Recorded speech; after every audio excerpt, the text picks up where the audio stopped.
রমজান মাসে সেহরি খেয়ে ইফতারের সময় ইফতার করার নাম রোজা নয়, এটা শুধু উপবাস হবে।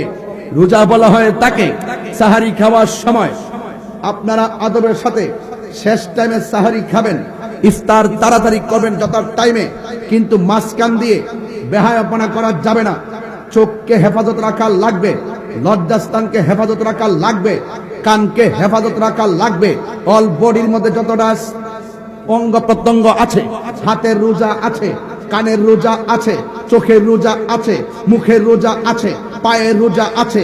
অল বডিকে হেফাজত রেখে মুখ দিয়ে কোনো অশ্লীল কথা বলা যাবে না, মিথ্যা বলা যাবে না, গীবত করা যাবে না, চুগলখড়ি করা যাবে না।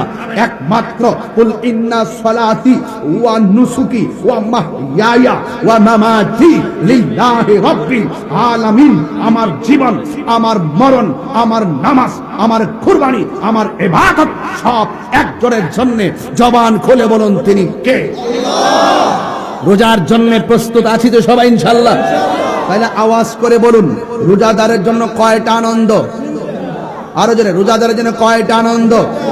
নাম্বার 1, ইফতারের সময়।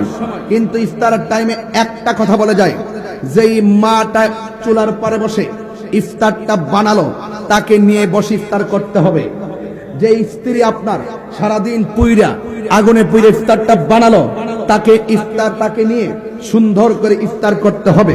সে যদি ইফতারের টাইমে চুলার পারও থাকে, অন্তত তার ইফতারটা একটা প্লেট দিয়ে তার সামনে রেখে দিবে। দেখবে বিকালবেলা যে এত কষ্ট করেছে, এটা আপনার স্ত্রী হোক, আপনার বোন হোক, আপনার মা হোক, দেখবেন যখন ইফতারটা তার সামনে চলে যাবে তখন তারা বলবে, চুলার পাড়ে থেকেও বলবে, কষ্টটা সার্থক হয়ে গেছে, কারণ আমাকে স্মরণ করেছে। কথা বলেন ঠিক না বেঠিক? আর যদি কোনো সময় ইফতারের মধ্যে লবণ কম হয়ে যায়, কখনো ধমক দিবেন না। ইফতারের মধ্যে যদি মরিচ কম হয়ে যায়, ধমক দিবেন না।